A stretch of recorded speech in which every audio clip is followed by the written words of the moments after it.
Dalam demi namamu ya Tuhan Yesus, kami siapkan hati kami yang terbaik. Dalam satu nama Tuhan kami Yesus Kristus, haleluya. Sepakat kita katakan, amin, amin. Silakan duduk Bapak Ibu Saudara sekalian, puji Tuhan dan shalom bagi kita semua. Selamat malam, berbahagia, bersuka cita di sesi yang terakhir ini. Kita boleh sama-sama untuk merenungkan firman Tuhan dan malam hari ini kita belajar dari kitab 2 Timotius pasal yang pertama, ayat yang ketiga sampai yang kelima. Kitab 2 Timotius pasal yang pertama, yang ketiga sampai yang kelima. Kita akan baca secara bergantian, yang laki-laki akan membaca ayat yang ketiga, yang perempuan nanti ayat yang keempat, dan ayat yang kelima kita baca bersama-sama. Kita lebih dahulu yang laki-laki kita baca 1, 2, 3. Aku mengucap syukur kepada Allah yang kulayani dengan hati nurani yang murni, seperti yang dilakukan nenek moyangku, dan selalu aku mengingat engkau dalam permohonanku, baik siang maupun malam.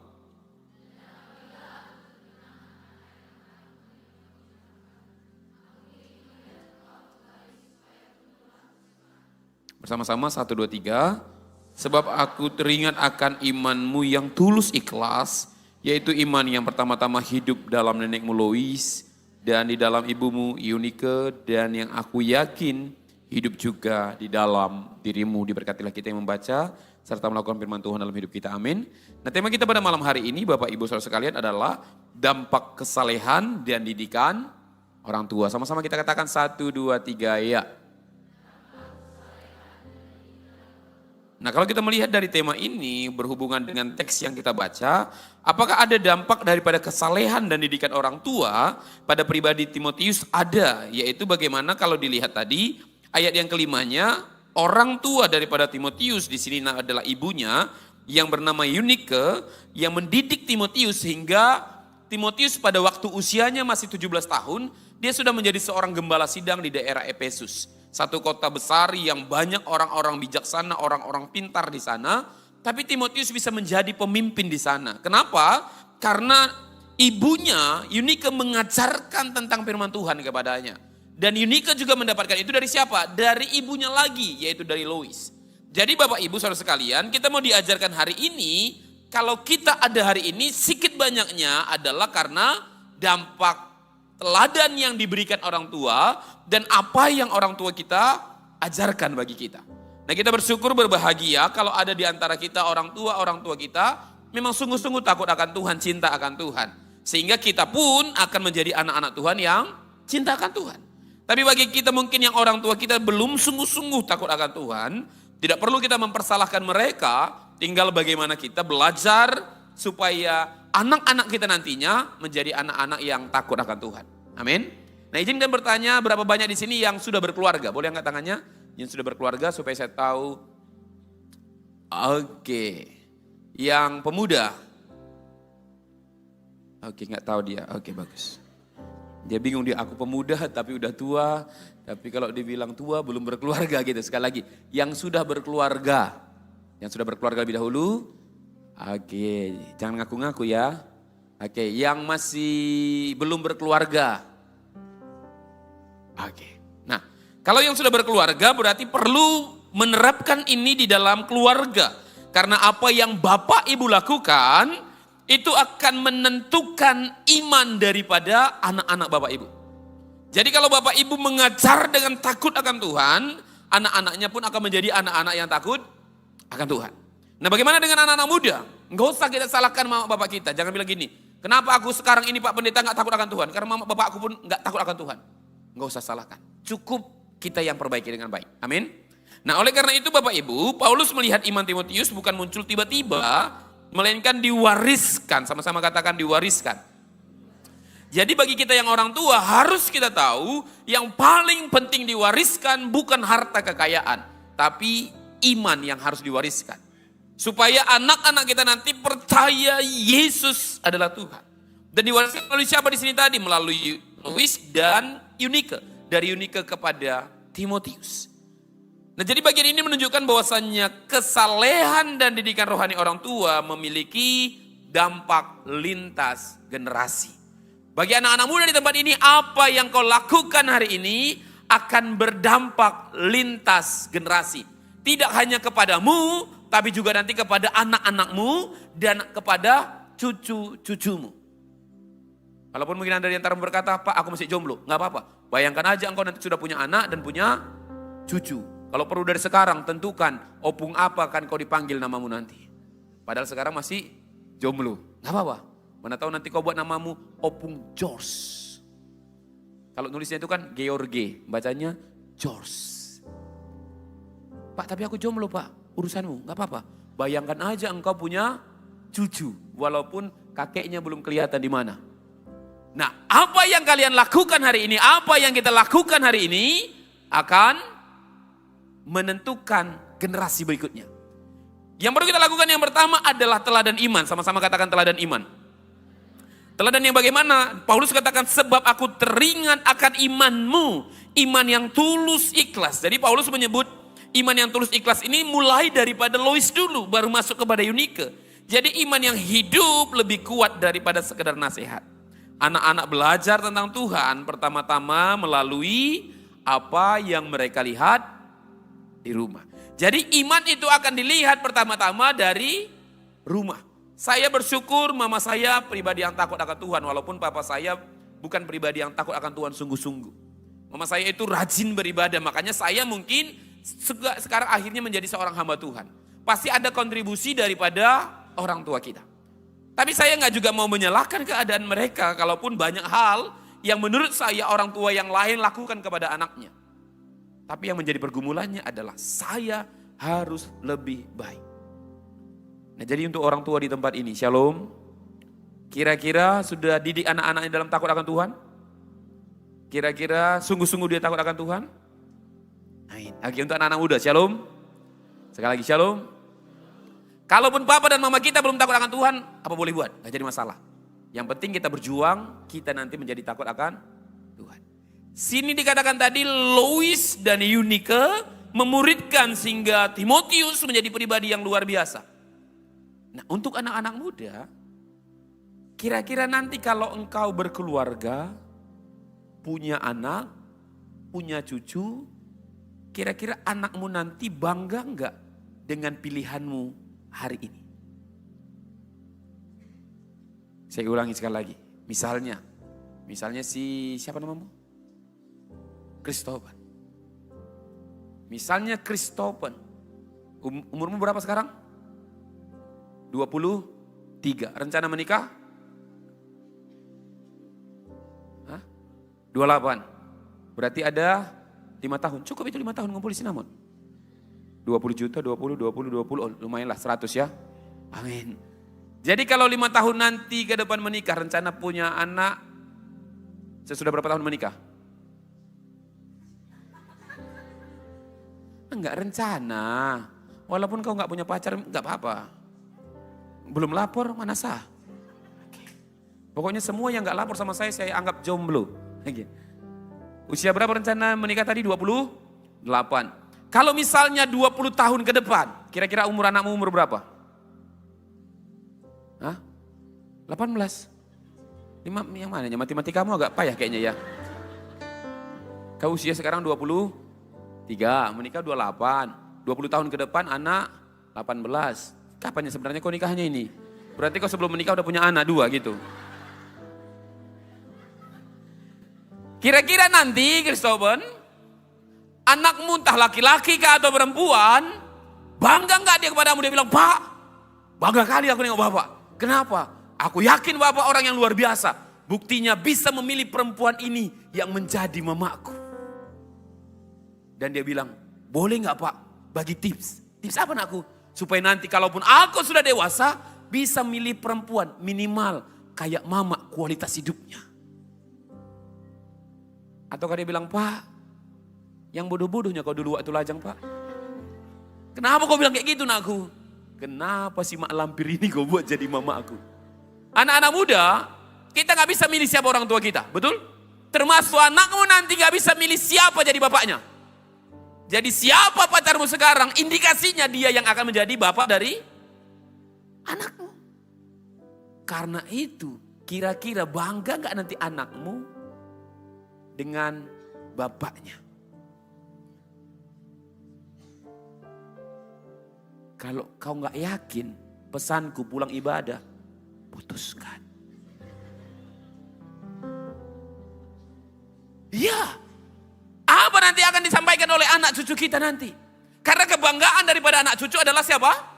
Orang tuanya. Kalau anak-anak kumpul yang dibanggakannya siapa? Bapaknya. 4 misalnya ada anak-anak laki-laki itu. 4-4-nya ceritakannya bapaknya itu. Bapak aku lah. Kenapa namanya bapakmu? Bapak aku di Malaysia dia. Bangga dia. Kenapa jumpa sama Upin Ipin bapaknya? Cuman Malaysianya 1 jamnya dari Medan. Bapak aku lah. Di mana bapakmu? Di Jepang. Jumpa sama? Tolong otak kalian jangan yang lain-lain. Aku khususnya laki-laki ini takut lari aku pikiran. Naruto gitu ya.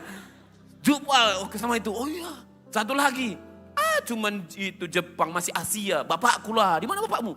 Di Amerika. Yang keempat udah jantungan. Di mana bapakku ini? Udah di Malaysia, udah di Singapura, ada di Amerika. Dia bilang, bapakku lah. Di mana rupanya bapakmu? Itu, di rumah dia. Lu kenapa kau bangga? Iya, yang penting bisa aku jumpa tiap hari. Daripada bapakmu di luar negeri, jarang kau jumpa. Bapakku lah di rumah. Bangga dia. Pertanyaannya nanti, bangga nggak anak kalian? Walaupun sekarang kalian jomblo, nggak usah pikirkan itu, nggak usah pikirkan. Maksudnya bangga nggak nanti anak kalian dengan pilihan kalian hari ini? Hah? Bangga? Shalom? Yang laki-laki bangga? Oke, yang perempuan kira-kira bangga nggak nanti dia? Kalau engkau sekarang pacaran dengan seorang pribadi laki-laki, misalnya merokok dia, misalnya, bangga nggak nanti anakmu? Pas nanti suamimu itu sambil ngenasihati anakmu, kau jangan merokok kau, nggak bagus buat kesehatan itu. Kira-kira bangga nggak anakmu? Jadi ngapain kau pacaran sama dia? Dioto-otoin. Tuhan Yesus dioto-otoin ya. Oh Tuhan, nggak, maksudnya ini menjadi perenungan. Karena teladan itu nanti yang akan diwariskan. Teladan itu nanti akan dilihat. Saya nggak ada masalah dengan kalian yang merokok. Hanya saja gini, pertimbangkan baik-baik. Pertimbangkan baik-baik. Termasuk bagi kita yang laki-laki, engkau yang laki-laki. Kalau pacarmu mulai dari sekarang aja hobinya makan lalap. Dari Indomie ke Indomie pangsit, dari mie pangsit, seafood, semua makan lalap. Makan dan makan. Bahkan hidupnya pun hanya untuk makan. Dan kita ditanya, kenapa kau makan terus? Aku ingin mengembangkan bait Allah ini Pak Pendeta. Bukankah hidup kita ini adalah bait Allah? Aku ingin supaya bait Allah ini semakin hari semakin bertambah besarnya. Ini menjadi perenungan, itu yang akan jadi teladannya. Warisan iman itu nanti yang akan dilihat. Kalau hari ini kau ragu dengan siapa bersama denganmu, pesanku, jangan lanjutkan. Dan kau bilang, Pak Pendeta, bukankah masih ada mujizat bagi kita yang percaya kepada Yesus? Mungkin dia sekarang masih merokok Pak. Nanti kalau udah menikah, kudoakan bibirnya itu dalam nama Yesus. Dalam nama Yesus. Bisa gak berubah? Bisa. Tapi berat. Jauh lebih bagus mencegah daripada mengobati. Berubahnya dia nanti itu Pak kalau udah menikah. Maaf. Banyak laki-laki kalau dinasehati masalah merokok dia bilang, duluan aku kenal rokok ini daripada kenal samamu. Gak usah sok-sokan kau ngatur-ngatur hidupku. Nah itu. Kalau itunya statementnya, itunya pendapatnya. Dan kau masih teruskan bersama dengan dia. Berarti udah harus terima konsekuensinya. Kalau seorang bapak merokok, anak indikasinya ada gak peluangnya akan lebih banyak merokok? Ya. Kalau bapak parmitu, you know parmitu? Parminum tua. Sikit-sikit lapo tua terus. Anak-anak nanti kecenderungannya ada ke sana. Ada ke sana kecenderungannya. Saya bukan mengeneralisir, enggak. Tapi pasti ada peluangnya ke sana.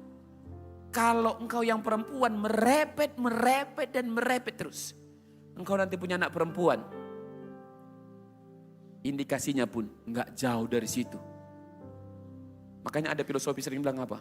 Tidak jauh jatuh buah dari pohonnya. 1-2-nya agak lain dia. 1-2. Tapi kebanyakan sampai mirip. Nah demikian juga dalam iman. Supaya engkau cari orang yang beriman. Menjadi teladan iman. Sebagaimana yang ditunjukkan oleh Lois kepada Eunike.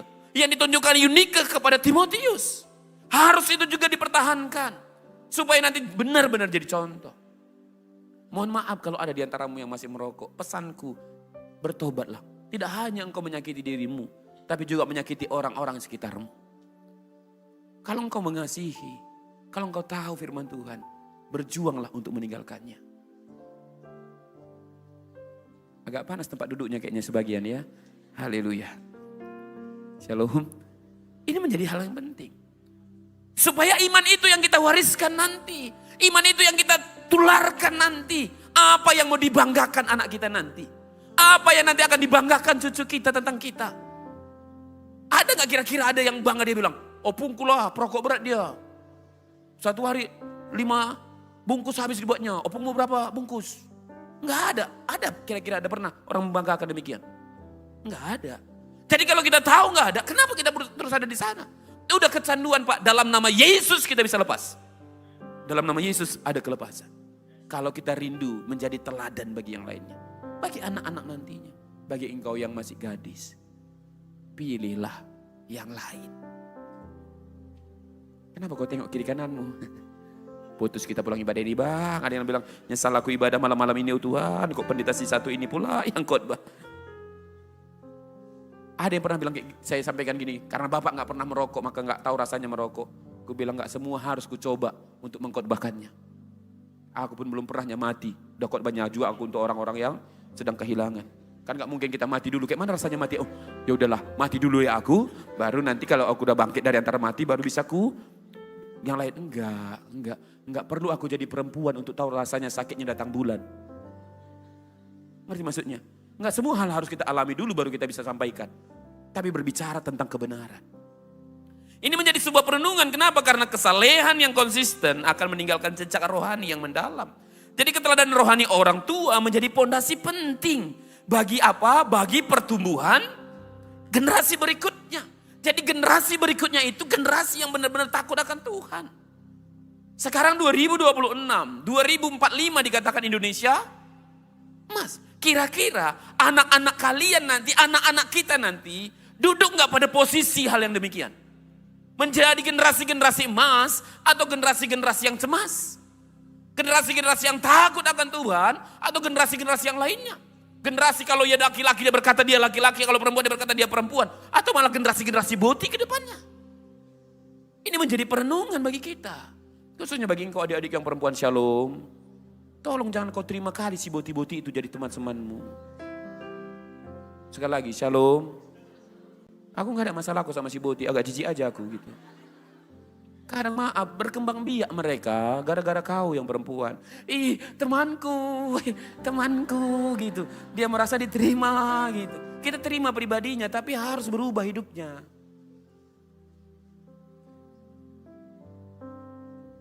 Tatapon kalian.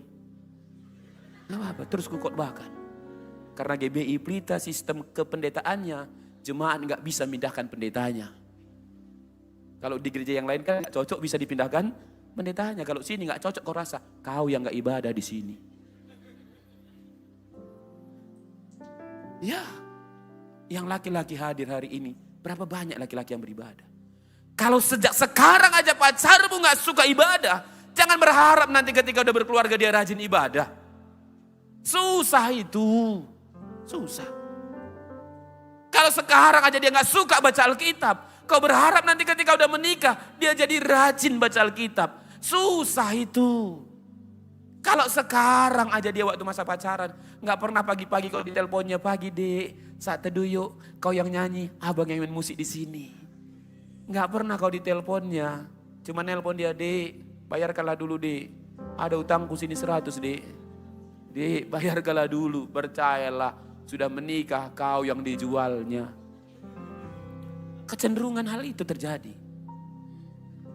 Shalom. Itu secara normalnya saja.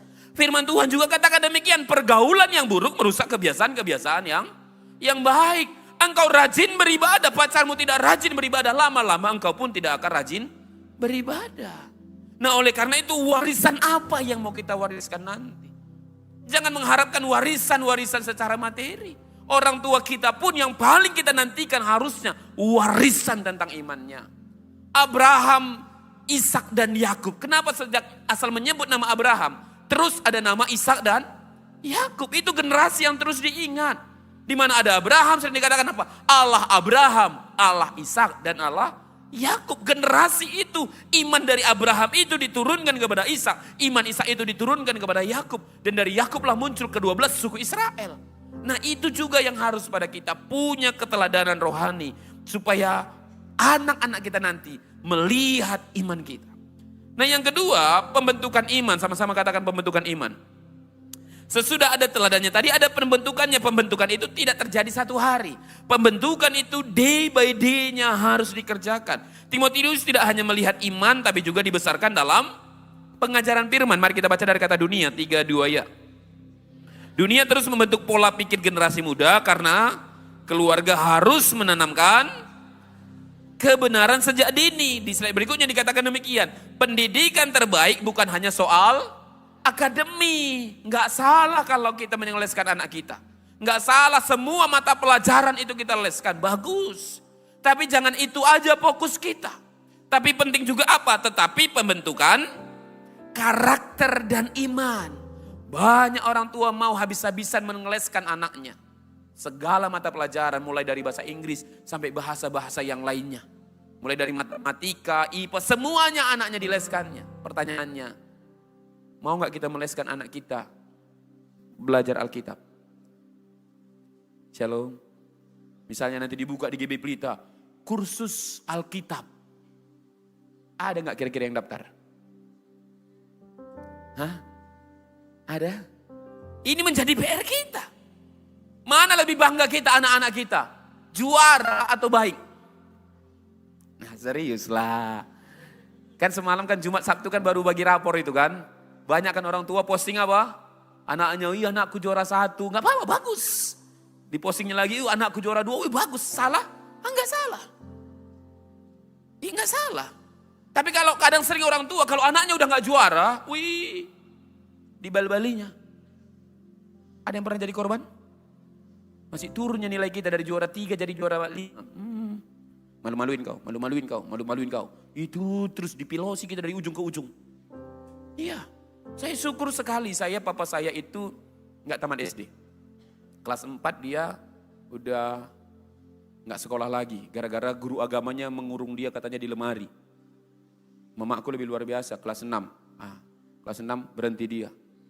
Tapi aku merenung gini, dari 2 orang tua yang hanya kelas 4 dan kelas 6, puji Tuhan dia bisa menguliakan saya. Itu perjuangan yang luar biasa. Pertanyaannya adalah, apakah lebih bangga orang tua kita? Kita sebagai orang tua, mana lebih bangga kita? Anak kita juara, tapi budi pekertinya hancur. Etikanya gak baik. Ngomong seenaknya, sebebasnya. Atau mungkin pengetahuannya memang terbatas. Dia berjuang pun belajar, dalam gak ngerti. Ada gak di antara kita kayak gitu? Shalom. Udah bolak-baliknya kita baca-baca buku itu. 2 kali kita baca, 3 kali kita lupa. Apa tadi aku baca-baca gini ya? Memang ada. Satu lokal kan gak mungkin ada 30 juaranya ya. Shalom. Ya gak mungkin 30 juaranya. Pasti satunya juara 1. Jadi kalau cuma juara 1 sampai juara 10 yang dihargai. Berarti juara yang 11 sampai 30 ini. Jadi apa hidupnya itu? Bahkan kadang kita lihat kan kalau di sekolah-sekolah gini ya. Selamat ini masuk perguruan tinggi. Perguruan ini. Salah enggak. Tapi berapa banyak orang selamat ini orang baik. Ini takut Tuhan. Ini suka berbagi. Ada diapresiasi? Jarang. Nah makanya waktu semalam bagi rapor, anak saya juga bagi rapor. Kulihat nilainya. Oh haleluya. Ku ingat nilaiku dulu. Gak jauh beda. Aku bilang gak apa-apa nak. Bapak pun dulu gak jauh bedanya. Tapi ada yang buat aku bangga. Dari berapa mata pelajaran kulihat di atas agama. 91. Gak apa-apa. Padahal yang lainnya 79. Ya gak benar juga sih sebenarnya. Tapi maksudnya tetap apresiasi dia gak apa-apa. Yang penting takut Tuhan dulu. Karena aku yakin takut akan Tuhan adalah permulaan ilmu pengetahuan. Yang lainnya itu menyusul. Bukan saya merendahkan pendidikan, tidak. Saya orang yang suka belajar. Tapi pastikan kita sungguh-sungguh dulu memahami firman Tuhan. Amin. Nah kadang anak-anak kita tidak demikian. Yang lainnya pendidikan karakter itu perlu dibangun. Anak-anak kita belajar didik dengan luar biasa. Didikan rohani membutuhkan kesengajaan dan konsistensi. Sama-sama katakan kesengajaan dan konsistensi. bukan kalau ada waktu. Shalom. Jadi baca Alkitab itu kapan? Disengaja dan konsisten. Bukan kalau ada waktu. Ibadah itu disengaja, bukan karena ada waktu. Nonton bola itu, shalom, apa? Bola jam berapa biasanya tayang? Piala Dunia ini, jam berapa? Jam 1, jam 2. Wih. Gimana kalau misalnya kita buat ibadah jam 1 pagi? Selamat malam. Kalau nonton bola ada yang ngantuk? Enggak. Kalau ibadah kita buat jam, enggak usah jam 1, jam, ini kan mau jam 9. Kita buat ibadah ini 2 kali 45 menit. Kita tambahi durasinya. Toh enggak ada lagi sesi berikutnya kan? Cocok?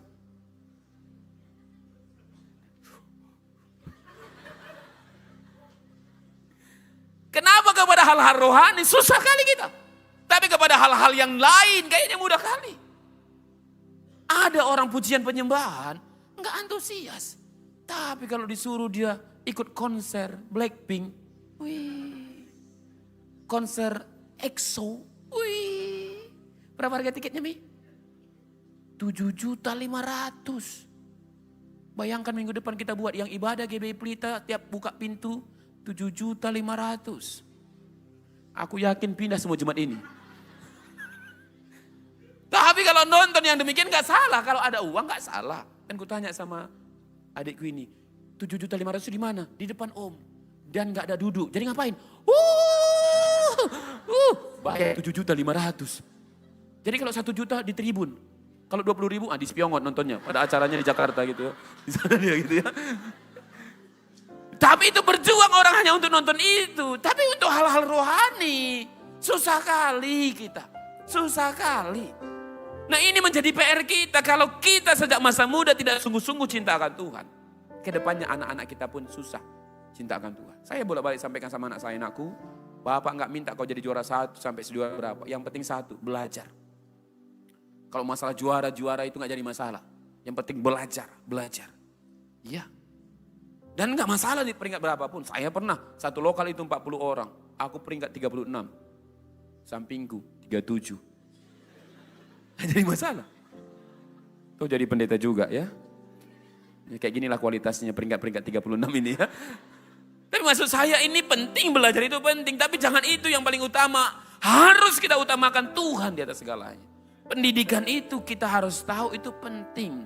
Tapi rasa takut akan Tuhan itu yang paling utama kita tanamkan. Bagi engkau, adik-adikku.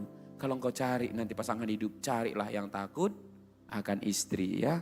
Bukan, takut akan Tuhan. Dia mengutamakan Tuhan di atas segalanya. Walaupun kau pas lihat mukanya pas-pasan. Berkotak-kotak muka kawan ini gitu ya. Bahkan jerawat, sampai gak ada lagi tempat jerawat. Udah penuh semuanya. Bahkan kadang-kadang kita pengen ambil amplas itu mau digosokkan gini kan. Tapi kalau berbicara tentang Tuhan, dia yakin kali tentang imannya. Hal-hal yang demikian yang perlu. Yang ketiga dan yang terakhir adalah, kalau sudah kita belajar yang 1, 2 tadi tentang teladan, dan juga tentang konsistensi dalam iman, perlu diterapkan. Sama-sama katakan penerapan iman. Penerapannya bagaimana? Maksudnya warisan iman Lois dan Eunike menghasilkan seorang Timotius yang dipakai Tuhan secara luar biasa. Apa yang kalian pahami, kalian terapkan akan melahirkan siapa nantinya. Jadi 20 tahun ke depan bagi engkau yang sekarang anak-anak muda, mungkin anak-anakmu nantinya akan usia 15 tahun, kira-kira generasi yang bagaimana dia nanti? Generasi-generasi yang seperti Timotius atau generasi-generasi yang berkata sikit aja gitu. Generasi yang gimana nanti yang kau melahirkan? Shalom. Pas ngomong dia matanya udah agak sayu-sayu, udah macam pemakai-pemakai. Apakah generasi itu nanti yang kita lahirkan? Atau generasi-generasi seperti Yosua yang membuka hal-hal yang luar biasa. Generasi-generasi Timotius sejak masa mudanya melayani Tuhan. Generasi-generasi seperti Sadrak, Mesah dan Abednego. Generasi seperti apa yang nanti akan dilahirkan? Ini duduk kalian samping-sampingan. Coba bilang 20 tahun ke depan, kalau kalian jumpa, bangga gak anak kalian pada kalian? Dan kalian bangga gak sama anak kalian? Atau dia bilang, oh Tuhan, Pak gara-gara ini mau mati, aku tiap hari buat anakku ini Pak. Ini. Kira anak Tuhan rupanya anak setan ini semua ini Pak. Langsung anak kita, kan kau mamaknya gitu. Ya. Anak-anak itu bisa mendatangkan kebahagiaan bagi orang tuanya. Tapi banyak juga anak-anak yang membuat mati orang tuanya. Salah dalam hal itu. Salah penerapannya, salah. Kesetiaan orang tua hari ini dapat berdampak besar. Bagi apa? Bagi masa depan generasi berikutnya. Yuk kita baca slide berikutnya. Didikan rohani yang sehat dapat melahirkan generasi yang berdampak bagi gereja dan berdampak bagi dunia. Selanjutnya, Tuhan sering membangun pemimpin besar melalui rumah tangga yang sederhana, tapi takut akan Tuhan. Dampak yang bagaimana nanti akan dilahirkan? Generasi yang bagaimana? Bagi kita yang sudah berkeluarga. Anak-anak kita nanti 2045, mungkin ada yang sudah punya anak usia 1 tahun. Saya merenung sekarang, anak saya sekarang usianya 13 tahun.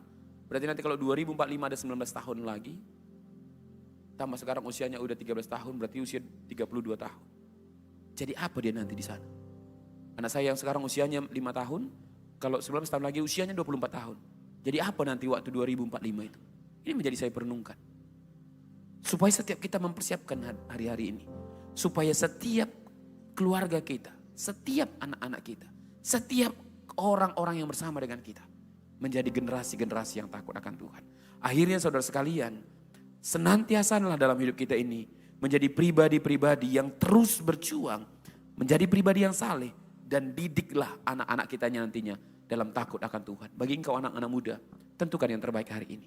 Karena apa yang kau pilih akan menentukan anak-anakmu nanti. Renungkan, bayangkan 20 tahun ke depan, apa yang akan dia sampaikan kepadamu. Apakah dia bilang, Pak, makasih ya kau menjadi bapak. Makasih ya kau pilih mama yang tepat bagiku. Tapi kalau sempat dia salah pilih, kalau engkau yang perempuan salah pilih, anakmu sejak kecil ditunjangi suamimu, dilotai suamimu, dibal-balnya setiap hari. Sampai kadang anakmu berpikir, aku anakmu atau bukan Pak? Dan bapaknya juga bilang, aku gak tahu kau anak siapa. Berapa banyak anak-anak yang ragu akan identitas dirinya. Berapa banyak anak-anak yang nangis dalam hidupnya. Saya gak pernah dipukul bapak saya. Tapi saya juga gak pernah dipeluk bapak saya. Bisa bayangkan, saya gak pernah. Lupa aku kapan aku dipeluk bapakku. Nah makanya saya sekarang berjuang kepada anak-anak saya. Tiap hari saya peluk. Supaya dia ingat ada pribadi yang mengasihi dia. Aku tahu bapakku sayang sama aku. Tapi gak tahu aku kapan aku dipeluknya. Karena bagi orang tua kita zaman dulu. Kalau sayang anak harus dikasarin. Kalau gak dikasarin gak jadi anak dikatakan. Apakah itu mau kita lanjutkan? Timotius menjadi contoh yang luar biasa. Ada Lois dan ada Eunike. Gereja ini akan jadi luar biasa dari anak-anak jemaat nantinya. Tapi gereja ini akan hancur kalau anak-anak jemaat nanti di tempat ini akan hancur. Makanya saya bolak-balik bilang kepada anak-anak next gen, persiapkan yang terbaik di sana karena itu anak-anak gereja. Anak-anak sekolah minggu kita persiapkan yang terbaik supaya yang terbaik nanti ada. Bagus tidaknya GBI Pelita ini 20 tahun ke depan. Sekarang kan GBI Pelita 25 tahun, nanti di tanggal 26. Tepatnya sebenarnya tanggal 19 semalam GBI Pelita 25 tahun. 20 tahun ke depan waktu GBI Pelita usia 45 tahun. Apakah dengan jemaat yang masih 3.000? Atau menjadi jemaat yang tinggal 3 orang? Atau juga menjadi jemaat yang udah menjadi puluhan ribu? Tergantung apa? Apa didikan yang kita buat sekarang? Bilang kiri kanannya, tentukan hidupmu hari ini.